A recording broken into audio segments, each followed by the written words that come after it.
Hello दोस्तों, राम राम। एक और नई वीडियो में आप सभी का स्वागत है। साथियों, अपन बात कर रहे थे पीएसआई 2026 के बारे में, जिसके अंदर से राजस्थान इतिहास देख रहे थे मेरे भाई। राजस्थान के इतिहास के अंदर से साथियों ये तीसरी क्लास है। सभ्यताओं के बारे में अपन देख रहे थे मेरे भाई। और दूसरी बात साथियों, तो आपके लिए मैंने अलग से प्लेलिस्ट बना दी गई है इनकी। जैसे पीएसआई की राजस्थान हिस्ट्री की अलग बना दी गई है, राजस्थान का भूगोल अलग बना दिया गया है। इसको आपको अलग अलग पार्टों में देखने को मिल जाएगा, ठीक है। हिंदी के अलग से बनी हुई है। सारे सब्जेक्ट आपको अलग अलग प्लेलिस्ट में देखने को मिल जाएंगे मेरे भाई। जो पीएसआई की तैयारी कर रहा है उसके लिए सारा का सारा काम एकदम हेल्पफुल बना दिया गया है। कलाम एकेडमी की मेरे भाई चली रही है, सिरेमिक एकेडमी की, या फिर अपने पास में से दूसरी जो मैं मानता हूँ कि जो सबसे बढ़िया है उसके अपन जल्दी ही लेकर आ जाएंगे। अभी फिलहाल आपकी जो कलाम एकेडमी की टेस्ट सीरीज चल रही है वो चलती रहेगी। सिरेमिक की भी मैं आपको जल्दी प्रोवाइड करवा दूंगा, ठीक है। तो स्टार्ट करते हैं मेरे भाई। आज ये क्लास तीसरी के अंदर से क्या क्या दे रखा है, तो यहाँ पर से बात करें मेरे भाई, जो अन्य महत्वपूर्ण स्थल हैं, जो कांस्य युगीन स्थल हैं, उनके बारे में अपन चर्चा करते हैं। तो सबसे पहले जो नाम आता है मेरे भाई, सोंथी। कहाँ पर है? बीकानेर के अंदर से है। याद रखना मेरे भाई, बीकानेर और हनुमानगढ़ में आपको देखने को मिलेगी, मूलतः ये बीकानेर में है। दूसरा बात करें, इसकी जो खोज होती है 1953 के अंदर से अमलानंद घोष के द्वारा की जाती है, ठीक है।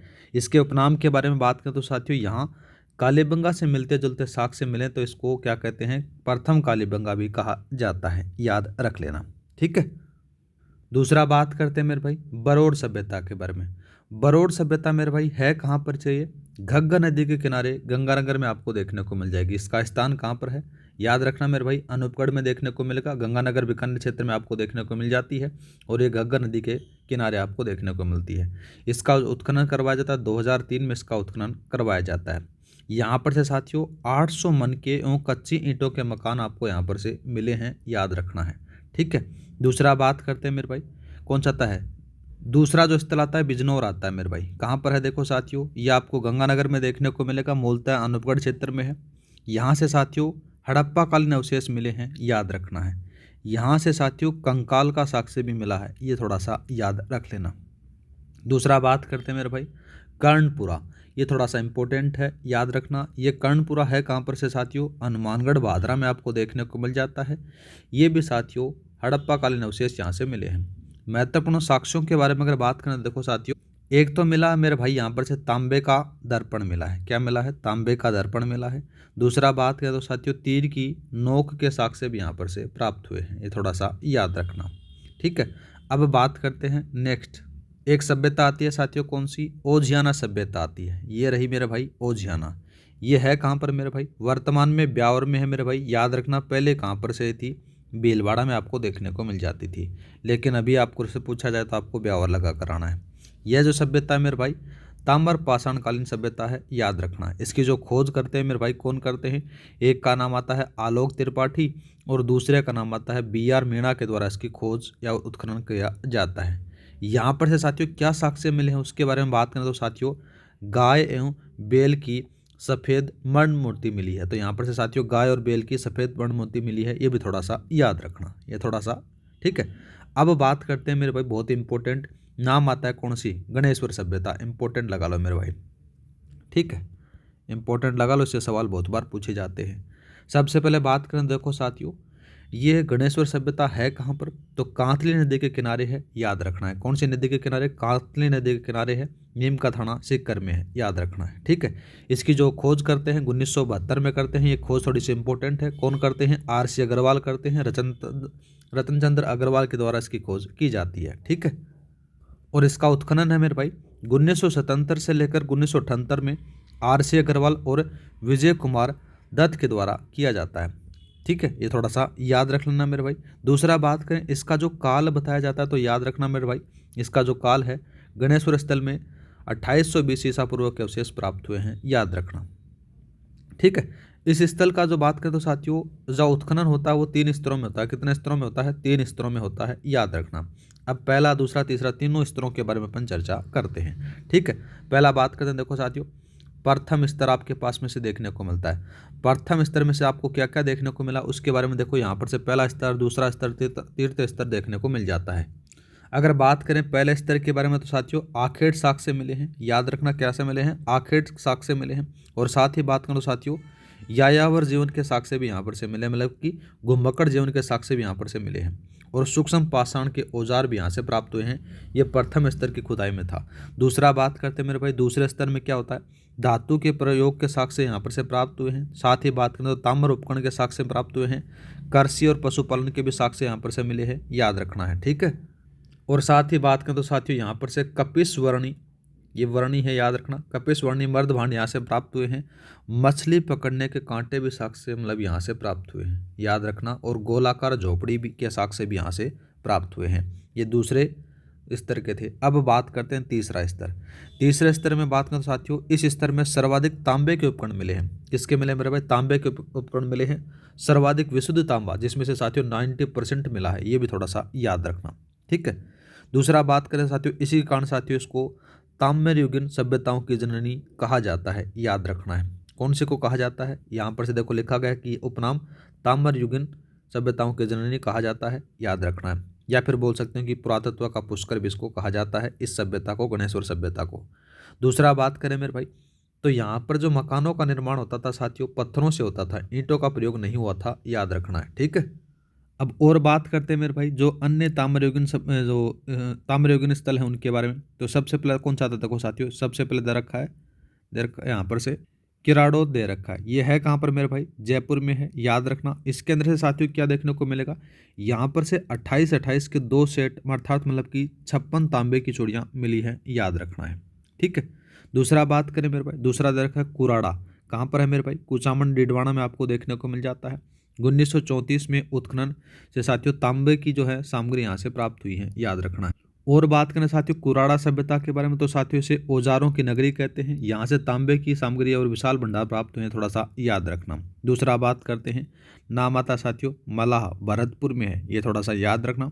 यहाँ से तांबे के हारपून और तलवारें मिली हैं, याद रखना। यहाँ से तांबे के हारपून और तलवारें प्राप्त हुई हैं, ये थोड़ा सा याद रखना, ठीक है। और बात करते हैं मेरे भाई ताम्रयुगीन स्थलों के बारे में, तो ये रहा देखो साथियों यहाँ पर से कौन सा दे रखा है, पिंड दे रखा है, पिंड पांडलिया, कहाँ पर है, चित्तौड़गढ़ में है। दूसरा बात करते हैं एलाना जो जालोर में है, ये थोड़ा सा याद रखना। बूढ़ा पुष्कर अजमेर में है। दूसरा बात करें मेरे भाई कोल महोली, कोल महोली है, ये सवाई माधोपुर में आपको देखने को मिल जाती है, ठीक है। नेक्स्ट दे रखा है मेरे भाई साबणिया, साबणे का मतलब थेहड़ है, ये याद रखना मेरे भाई, कौन सा है, थेहड़ है। थेहड़ और पुगल तीनों है, कहाँ पर है, बीकानेर में आपको देखने को मिल जाती है, ये थोड़ा सा याद रखना। एक और लिख लो मेरे भाई, नाम आ जाता है कौन सा, खुराड़ी सभ्यता, कहाँ पर है, नागौर में आपको देखने को मिल जाता है। साथियों यहाँ की नालीदार प्याला कटोरा मिलता है, यहाँ पर से थोड़ा सा याद रखना है, ठीक है। नेक्स्ट बात करते हैं मेरे भाई राजस्थान में जो लोहे युगीन सभ्यता स्थल हैं उनके बारे में अपन देखते हैं, ठीक है। तो ये रही आपके पास में राजस्थान के लोहे युगीन स्थल। तो साथियों सबसे पहले बात करें तो भारत में सबसे पहले लोहे का जो साक्ष्य है वो कहाँ पर से मिलता है मेरे भाई, वो मिलता है मेरे भाई अंतरजी खेड़ा, जो एटा जिला यूपी के अंदर से आपको देखने को मिल जाता है, जो 1000 BC का था, ये थोड़ा सा याद रखना। अब बात करते हैं मेरे भाई किसके बारे में, बेराट सभ्यता के बारे में। थोड़ी सी इंपॉर्टेंट नहीं, वेरी इंपॉर्टेंट है, याद रखना। है कहाँ पर साथियों, इसका जो स्थान है कोटपुतली बहरोड में है, पहले जयपुर में हुआ करती थी। दूसरा बात करें मेरे भाई बाणगंगा नदी के किनारे स्थित है, कहाँ पर है, बाणगंगा नदी के किनारे आपको देखने को मिल जाता है, ठीक है। दूसरा बात करें मेरे भाई इसका जो प्राचीन नाम है, इसको विराटनगर बोल सकते हैं, मत्स्य जनपद की राजधानी भी इसको कहा जाता है, ठीक है। आगे बात करते हैं मेरे भाई, आगे देखो इसकी खोज और उत्खनन के बारे में अपने को देखने को मिलेगा। यह जो स्थल है मेरे भाई चारों ओर पहाड़ियों और टीलों से घिरा हुआ है, याद रखना। प्रमुख पहाड़ियों में कौन कौन सी मिलेंगी, बीजक पहाड़ी, गणेश्वर डूंगरी, भीम डूंगरी और महादेव डूंगरी आपको देखने को मिल जाती है। इसकी जो प्रारंभिक खोज होती है मेरे भाई सर्वप्रथम कौन करता है, बर्टन करता है 1837 के अंदर से, याद रखना। इसकी जो वास्तविक खोज करते हैं 1936 के अंदर से दयाराम साहनी के द्वारा की जाती है। दूसरा बात करें मेरे भाई दयाराम साहनी की एक पुस्तक आती है, याद रखना मेरे भाई, नाम आ जाता है उसका आर्कोलॉजिकल, यहाँ पर से देखो आर्कोलॉजिकल रिम्स के नाम से है साथियों, थोड़ा सा याद रखना मेरे भाई, कौन सा आता है, रिम्स एंड याद रखना एक्सीवेशन एंड एट बेराट आ जाता है, ये थोड़ी सी इनकी पुस्तक है, थोड़ा सा याद रखना। अब इसके उत्खननकर्ता के बारे में अपन देख लेते हैं। देखो ये आपके पास में बेराट के उत्खनन और पाषाण काल के बारे में अपन देखते हैं। सबसे पहले बात करें इसका उत्खनन होता है 1962 में, नाम आता है साथियों कि इसका नील रतन बनर्जी का आपको देखने को मिलेगा, KS दीक्षित का भी इसको आपको देखने को मिल जाता है, अमलानंद घोष के द्वारा भी आपको यहाँ पर से देखने को मिल जाता है। दूसरा बात करें मेरे भाई 1910 की बात आती है, 1910 में डॉक्टर भंडारकर के द्वारा साथियों इसका विस्तृत अध्ययन किया गया था, याद रखना है। ठीक है। एक कथन भी आता मेरे भाई, आरपीएससी जिस ट्रेंड पे पूछ रहे उस हिसाब से आपको देखने को मिलेगा, जितना हमने हड़प्पा और मोहनजोदड़ो से खोया उतना हमने बेराट में पा लिया। यह कथन किसका था? सत्यप्रकाश का था, याद रखना है। ठीक है। दूसरा बात करते हैं यहाँ पर से पाषाणकालीन अवशेषों के बारे में। बीजक पहाड़ी, गणेश्वर डोंगरी और भीम डोंगरी से साथियों 1.5 लाख वर्ष पूर्व के अवशेष मिले हैं, याद रखना, मतलब कि यहाँ पर से शैल चित्र मिले हैं। ठीक है। इसे साथियों क्या कहते हैं? प्राचीन युग की चित्रशाला भी कहा जाता है। ठीक है। अब एक और बात करें मेरे भाई कि यहाँ पर से जो शैल चित्र मिले हैं वो क्या मिले हैं, तो वो भी लिख लो मेरे भाई। तो कौन सा मिला है? जैसे झोलती गुफा का चित्र मिला है, ये थोड़ा सा याद रख लेना। ठीक है। नेक्स्ट बात करते हैं। नेक्स्ट बात करें साथियों, ताम्र जो पाषाण स्तर है उसके अवशेषों के बारे में अपन देखते हैं। तो देखो साथियों, यहाँ पर से रहा ताम्र पाषाण के स्तरों के बारे में बात करें तो यहाँ से ताम्र पाषाण स्तर के साक्ष्य भी मिले हैं, याद रखना। साथ ही बात करें तो साथियों महाजनपद काल के भी आपको यहाँ पर से देखने को मिलेंगे, जिसमें से 16 महाजनपदों में मत्स्य महाजनपद यहाँ था। ठीक है। जिसकी राजधानी विराटनगर बेराट आपको देखने को मिल जाती है। पांडवों ने साथियों यहाँ पर से 13 महीने अज्ञातवास बिताया था, ये भी याद रखना। महाभारत कालीन लोह उपकरण, तीर और भाले भी यहाँ से प्राप्त हुए हैं। भीम डोंगरी के बारे में बात करें साथियों, भीम डोंगरी पर भीम ताल है जो जलाशय के साक्ष्य भी यहाँ से प्राप्त हुए हैं, थोड़ा सा याद रख लेना। ठीक है। और बात करें तो मेरे भाई जो यहाँ पर से महाभारत कालीन के जो हैं वो 583, कितने मेरे भाई? 583 उपकरण यहाँ से प्राप्त हुए हैं, ये थोड़ा सा याद रखना है। ठीक है। 583 है वो। नेक्स्ट बात करते हैं मेरे भाई, बेराट के अंदर से मौर्यकालीन अवशेषों के बारे में अपन चर्चा करते हैं। बेराट से साथियों अशोक मौर्य के समय के स्तूप, विहार, चैतन्य और मतलब की चैत्य के साथ में अभिलेख हैं वो आदि यहाँ पर से प्राप्त हुए हैं, थोड़ा सा याद रखना। ठीक है। ये चीज़ लिखी गई है कि बेराट से अशोक मौर्य के समय स्तूप, विहार, चैत्य और अभिलेख मिले हैं। यहाँ से साथियों एक स्वर्ण मंजूषा मिली है जिसे बुद्ध के अवशेष हैं, ये थोड़ा सा याद रखना। दूसरा बात करते हैं अशोक के शिलालेखों के बारे में। तो सबसे पहला जो नाम आता है बाबरू शिलालेख, जो बीजक पहाड़ी से मिला था, याद रखना। इसकी खोज करते हैं 1837 में कैप्टन बर्टन द्वारा की जाती है। इसे कलकत्ता बेराट लेख भी कहते हैं, ये थोड़ा सा याद रखना। दूसरा बात करें मेरे भाई बेराट का खंडित शिलालेख जो भीम डोंगरी से प्राप्त होता है, जिसकी खोज 1871-72 में कालाइल द्वारा की जाती है। 1864 में साथियों क्या कहता है कि अलेक्जेंडर कनिंघम ने भी यहाँ से प्राप्त किया था, लेकिन वो सफल नहीं होता है, थोड़ा सा याद रख लेना। ठीक है। अब बात कर लेते हैं मेरे भाई किसके बारे में, ये बाबरू शिलालेख है, बहुत बार पूछा जाता है, याद रखना। ये रहा आपके पास में बाबरू शिलालेख। बाबरू शिलालेख है ये कैप्टन बर्टन द्वारा साथियों 1837 में खोजा जाता है, ये आपको सबको पता है मेरे भाई। दूसरा बात करें इसकी जो भाषा थी मेरे भाई, प्राकृत भाषा आपको देखने को मिल जाती है। लिपि कौन सी थी? ब्राह्मी लिपि आपको देखने को मिल जाती है। ठीक है। इसका जो आकार था कैसा था मेरे भाई, या बात करें तो साथियों आपको बेलनाकार देखने को मिल जाता है। यह अशोक का सबसे बड़ा लंबा और शिलालेख आपको देखने को मिलता है। इसका जो महत्व क्या है मेरे भाई, यह अशोक के बौद्ध होने का सबसे बड़ा प्रमाण है, याद रखना। इसमें से त्रिरत्नों जिसमें से बुद्ध, धम्म और संघ का उल्लेख भी देखने को मिल जाता है। इंपॉर्टेंट है मेरे भाई, याद रखना इस चीज़ को। ठीक है। इसमें से साथियों अशोक को मगध का राजा कहा गया है, याद रखना है। ठीक है। वर्तमान में साथियों ये कहाँ पर है? वर्तमान में साथियों 1840 में Asiatic Society of Bengal Calcutta संग्रहालय में सुरक्षित रखा हुआ है, याद रखना है। ठीक है। दूसरा बात करते हैं मेरे भाई, दूसरा नाम आ जाता है साथियों बीजक पहाड़ी पर मौर्यकालीन अवशेष, या फिर बोल सकते हैं कि अशोककालीन स्तूप की विहार, चैत्य, गोल मंदिर हैं, उनके अवशेष देखने को मिल जाते हैं। ये रहा देखो आपके पास में गोल मंदिर। गोल मंदिर के बारे में बात करें तो साथियों बीजक पहाड़ी पर मौर्यकालीन गोल मंदिर मिले हैं, याद रखना है। यह साथियों क्या जाता है हीनयान संप्रदाय से संबंधित था, याद रखना। यह भारत में मंदिर का प्रथम साक्ष्य माने जाते हैं, ये भी थोड़ा सा याद रख लेना। दूसरा बात करते हैं मेरे भाई मौर्यकालीन जो हैं उनके बारे में। देखो थोड़ा सा आगे यवन आक्रमण के बारे में बात करें तो साथियों पातंजलि के महाभाष्य से ज्ञात होता है कि यवनों ने विराटनगर पर आक्रमण किया था, याद रखना। यह शुंगकालीन जानकारी में मिलता है। यहाँ से साथियों इंडो ग्रीक सिक्के भी प्राप्त हुए हैं, थोड़ा सा याद रख लेना। ठीक है। दूसरा बात करते हैं मेरे भाई बेराट से साथियों सिले हुए रुई के कपड़े या फिर सूती वस्त्र भी मिले हुए हैं, याद रखना। ठीक है। और वस्त्र में साथियों बंदी हुई 36 मुद्राएं मिली हैं, याद रखना। ठीक है। तो यहाँ पर से ये कह सकते हो कि सिलाई का मतलब कि सिलाई का प्रमाण यहाँ से प्राप्त हुआ है। जो चीज़ें यहाँ पर से लिखी गई हैं, देखो सूती वस्त्र, यहाँ से सिले हुए वस्त्र मिले हैं साथियों, और वस्त्र में 36 मुद्राएं बंधी मिली हैं। हाथ से बुना हुआ कपड़ा भी मिला है, यहाँ से थोड़ा सा याद रखना। ठीक है, दूसरा बात करते हैं देखो साथियों 36 मुद्राओं के बारे में। तो 36 मुद्राओं को अंदर से अपन दो भागों में बांटते हैं। सबसे पहला बात करें साथियों 8 मुद्राएं हैं, जिसमें से अपन बोल सकते हैं साथियों क्या देखने को मिलेगा, ये मिलेगी मेरे भाई पंचमार्ग। जो आहत मुद्राएं आपको देखने को मिलेंगी चांदी की थी, याद रखना है। ये कौन सी थी मेरे भाई, ये मौर्यकालीन मुद्राएं थी, याद रखना है। ठीक है, राजस्थान से प्राप्त प्राचीनतम आहत मुद्राएं या फिर सिक्के हैं, यही माने जाते हैं। ठीक है, और ये किसके काल के थे वो भी याद रखना मेरे भाई, मौर्य काल के थे। किसके थे मेरे भाई, मौर्यकालीन थे।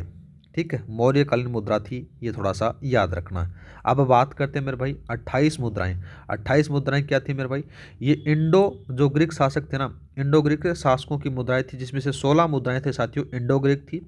जो शासक नाम आता है साथियों किसका, यहाँ पर से नाम आता है मिंडनार, मिनार्डर की थी, ये थोड़ा सा याद रखना। 16 तो इसकी थी 28 में से। ठीक है, नेक्स्ट बात करते हैं मेरे भाई, नेक्स्ट बात करें तो जो गुप्तकालीन स्तर के अवशेषों के बारे में अपन बात करते हैं। तो गुप्तकालीन अवशेषों में साथियों बेराट में व्यापारिक नगरी कहाँ भी इसको कहा गया था। ठीक है, ये थोड़ा सा याद रखना। देखो साथियों गुप्त काल में बात करें तो अभिलेखों में बेराट को व्यापारिक नगरी कहा गया था। ठीक है, याद रखना। और बीजक पहाड़ी में साथियों गुप्तकालीन शंख लिपि के भी साक्ष्य प्राप्त हुए हैं, थोड़ा सा याद रखना।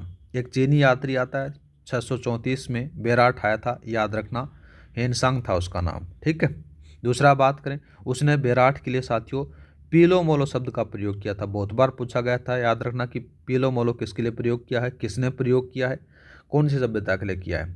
ठीक है, यहाँ से साथियों 8 बौद्ध विहारों का उल्लेख भी देखने को मिल जाता है। अब इस सभ्यता का पतन के कारणों के बारे में बात करें साथियों, पतन का कारण मिलेगा हून शासक मिहिर कुल के आक्रमण को माना जाता है। ये थोड़ा सा याद रखना। 2-3 लोग हैं जिसमें से दशरथ शर्मा और गोपीनाथ शर्मा इसका समर्थन करते हैं कि इसके कारण ये इसका पतन हुआ था। ठीक है, अब और बात करें तो साथियों मुगलकालीन अवशेषों के बारे में। तो याद रखना मेरे भाई अकबर ने यहाँ पर से साथियों एक टकसाल बनाई थी, जहाँ पर से अकबर, जहांगीर और शाहजहाँ के सिक्के डलवाए जाते थे, याद रखना। तो देखो साथियों बेराट के अंदर से मुगल काल और अन्यों के बारे में बात करें तो मुगल काल में अकबर ने एक टकसाल बनवाई थी, याद रखना, जिसमें से अकबर, जहांगीर और शाहजहाँ के सिक्के यहाँ पर से डलवाए जाते थे। दूसरा बात करें मेरे भाई जहांगीरी दरवाज़ा और अकबरी दरवाज़ा, अकबरी छतरी भी स्थित आपको यहाँ पर से देखने को मिल जाती है। और बात करें तो मेरे भाई राम सिंह द्वितीय जो जयपुर के काल के अंदर से बात करें तो साथियों यहाँ पर से जो सामंत का नाम आता है कौन सा, कीताजी खांगरोत ने यहाँ से उत्खनन करवाया था। कौन नाम आता है मेरे भाई, कीताजी खांगरोत ने यहाँ पर से उत्खनन करवाया था, जिसमें से एक सोने का कलश प्राप्त होता है, जिसमें से साथियों महात्मा बुद्ध के भी अवशेष प्राप्त हुए थे, याद रखना है। ठीक है, अब बात करते हैं जो अन्य स्थलों के बारे में बात आती है। सबसे पहले नाम आता है किसका, सुनारी का नाम आता है। सुनारी है कहाँ पर मेरे भाई, ये कांतली नदी के किनारे है, याद रखना, खेतरी निमका थाना में आपको देखने को मिल जाती है। इसका जो उत्खनन करवाया जाता है साथियों 1980-81 में से राजस्थान पुरातत्व विभाग के द्वारा करवाया जाता है। दूसरा बात करते हैं मेरे भाई यहाँ से क्या क्या प्राप्त हुआ है उनके बारे में बात करते हैं।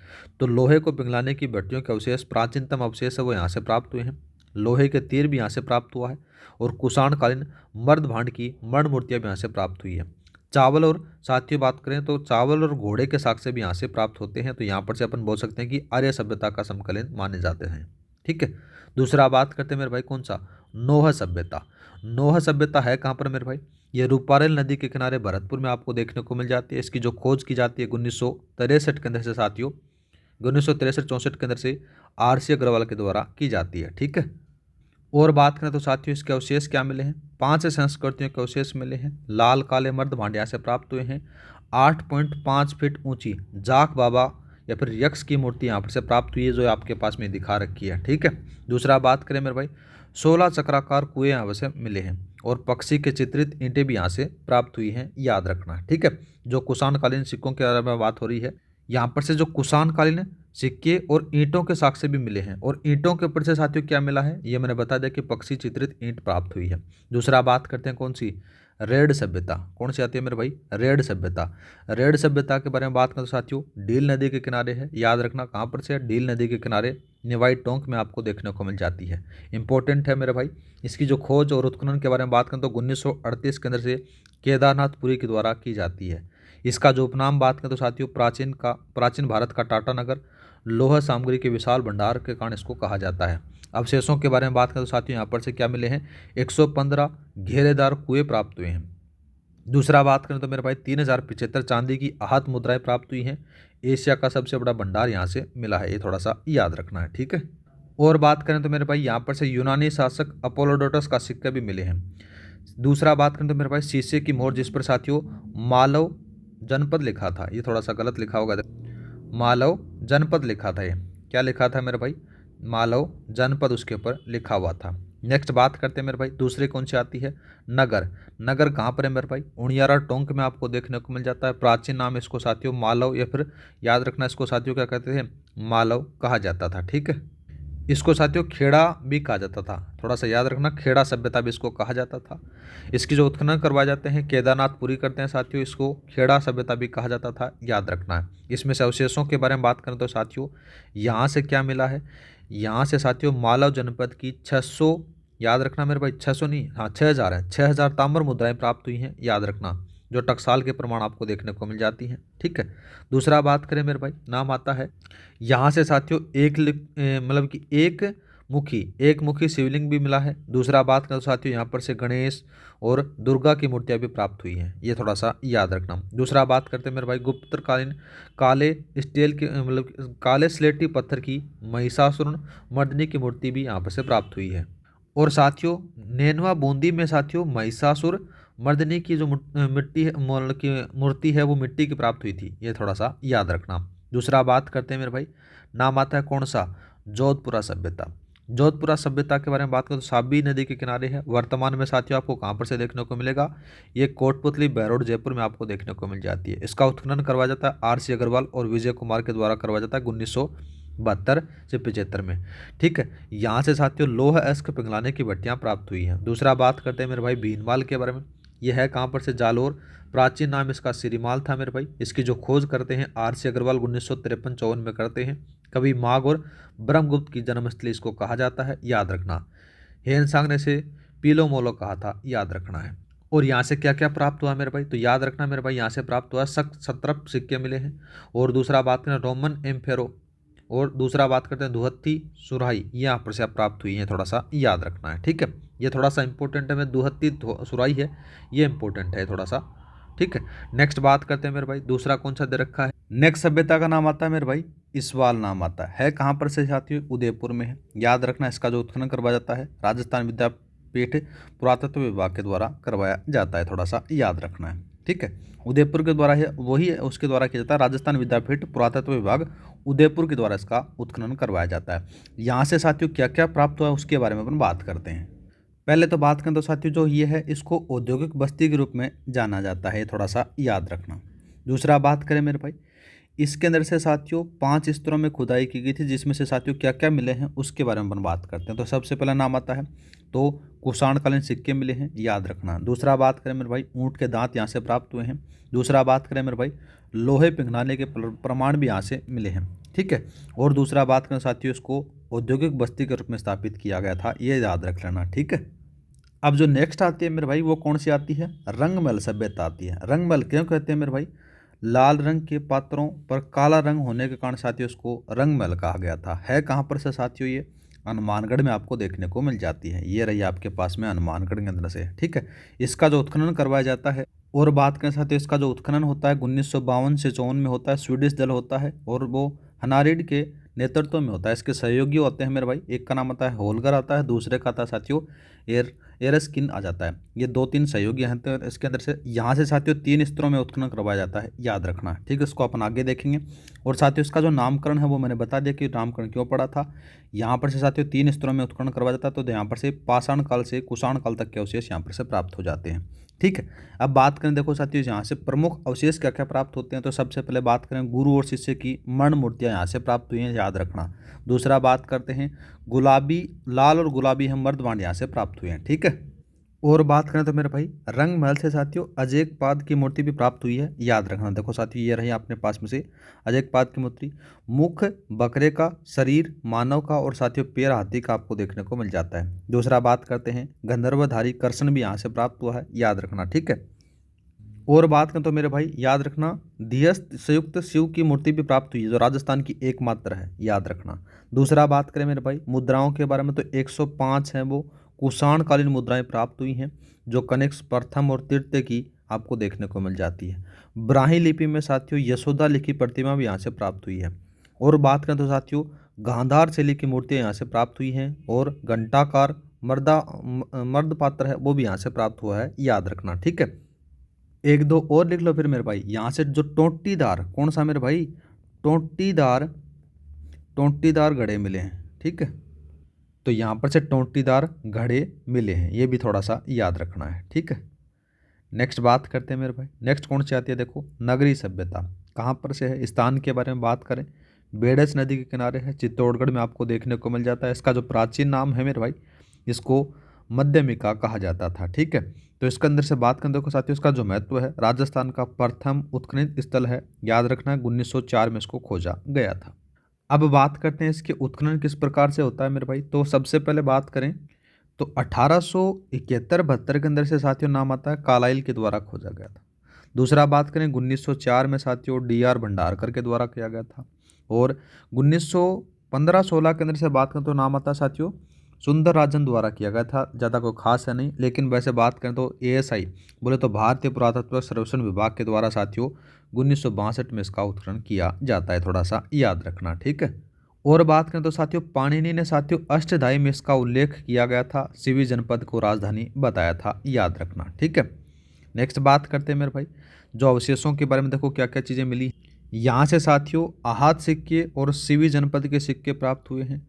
और बात करें तो साथियों यहाँ से देखने को मिलेगा, तो आपको देखने को मिलेगा चक्राकार कुएं मिले हैं, अलंकृत ईंटें मिली हैं, लेख युक्त शिलाएं मिली हैं, और गुप्त कालीन वैष्णव मंदिर भी यहाँ से प्राप्त हुए हैं, थोड़ा सा याद रखना। कौन कौन सी हैं, हाथीवाड़ा अभिलेख आ जाता है, सिवी जनपद के सिक्के आपको देखने को मिलते हैं, गुप्तकालीन वैष्णव के मंदिर भी यहाँ पर से देखने को मिलते हैं। और बात करें तो मेरे भाई यहाँ पर से कौन सा लिख सकते हो, लेख युक्त, ये भी लिख सकते हो मेरे भाई, कौन सा, लेख युक्त शिलाएं भी यहाँ से प्राप्त हुई हैं, ठीक है। लेख युक्त शिलाएं भी यहाँ से प्राप्त हुई हैं। और बात करें तो साथियों यहाँ पर से अलंकृत ईंटें, कौन सी मेरे भाई, अलंकृत ईंटें भी यहाँ से प्राप्त हुई हैं। और बात करें तो मेरे भाई चक्राकार, कौन सा, चक्राकार कुएं यहाँ से मिले हैं, ठीक है, थोड़ा सा याद रख लेना। अब बात करते हैं अन्य जो प्रमुख स्थल हैं उनके बारे में। देखो साथियों सबसे पहले नाम आता है यहाँ पर से सानू गांव। सानू गांव कहाँ पर है, जैसलमेर में है, यहाँ से चूहे के दांत मिले हैं। दूसरा बात करते हैं मेरे भाई ओला गांव, जैसलमेर में है, यहाँ से साथियों 1 लाख पूर्व पाषाणकालीन कुल्हाड़ी मिली है, थोड़ा सा याद रखना।